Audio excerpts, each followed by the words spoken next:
Distinguished guests, ladies and gentlemen, good morning and thank you for this opportunity for me to share, as Ian mentioned, our insights in combating illicit trade in fuel over the last 20 years, where we protected over 2 trillion liters of product during that time.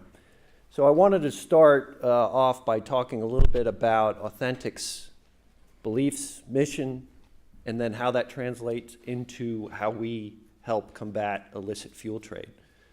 So we at Authentix believe that a system of fair and open commerce is a powerful agent for good in the world.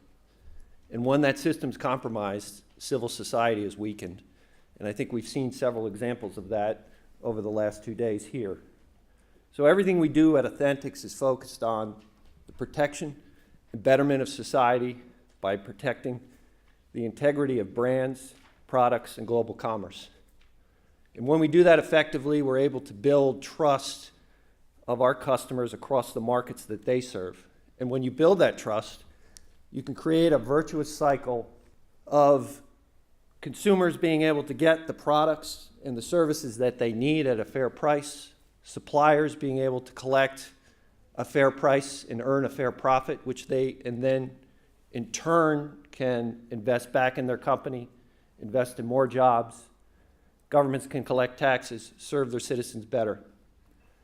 However, when illicit operators get involved, that whole virtuous cycle is broken, and it turns more into a death spiral, right? So illicit operators are smart business people. They're going to go where the money can be made. And I often joke, if you decide you're going to lead a life of crime, do it in fuel, right? Because that's where the money is, and it's easy money to make. So let me just talk to you a little bit about some of the mechanics of how this works. You've probably heard the term buy low, sell high when it comes to investing, right? Now with investing, there's a certain amount of risk. You'll often hear in many of the financial ads, past performance is not indicative of future performance. Please see your tax advisor and your financial advisor. When it comes to fuel fraud, though, you could take a lot of that risk off the table because you can control the cost of the product that you're acquiring, and you can control what you're selling it at. So the simple mechanics of buy low, sell high apply here, and it's all about price arbitrage. And there are plenty of sources for you to acquire low-cost product. We talked about theft here.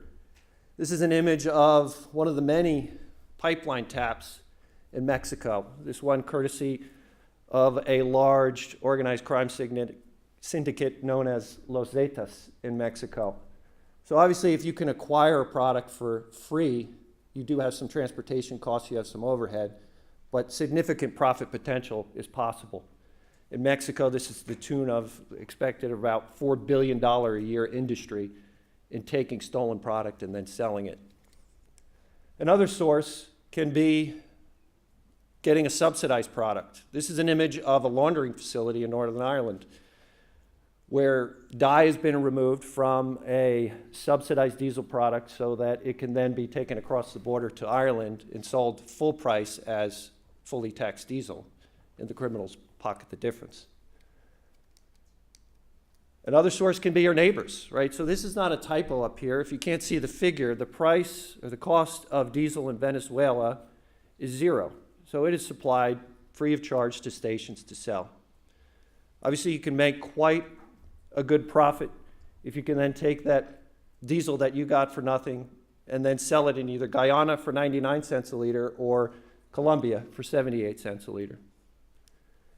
Barring that, if you don't have a low-cost neighbor, if you don't have a subsidized product, you could just take a unbranded fuel and say it's a branded fuel and sell it, or you could take a lower grade product and sell it as a higher grade product. And then the last alternative is I could just dilute the fuel that I have. If I have diesel, I can mix waste oil with it. If I have petrol, I can mix it with a solvent. I could add water to it. Anything you could do to make a profit here, the criminals are going to take advantage of. So when you look at the market potential, when you talk about fuels, a figure yesterday was talked about a $132 billion a year problem when it comes to illicit fuel trade. If you look at the oil industry, the figure is going to vary year to year based on the price of oil. Figure up here shows $1.7 trillion. To put that in perspective, the entire market of all raw metals combined is less than that.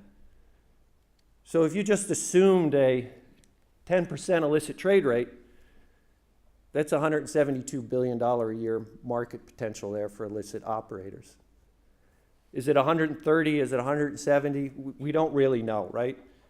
But we know it's big. And we know that in our experience, the typical illicit trade rate that we have seen in serving our customers is usually in the neighborhood of 30%. And I think our esteemed speaker from the Philippines had numbers that were consistent with that as well.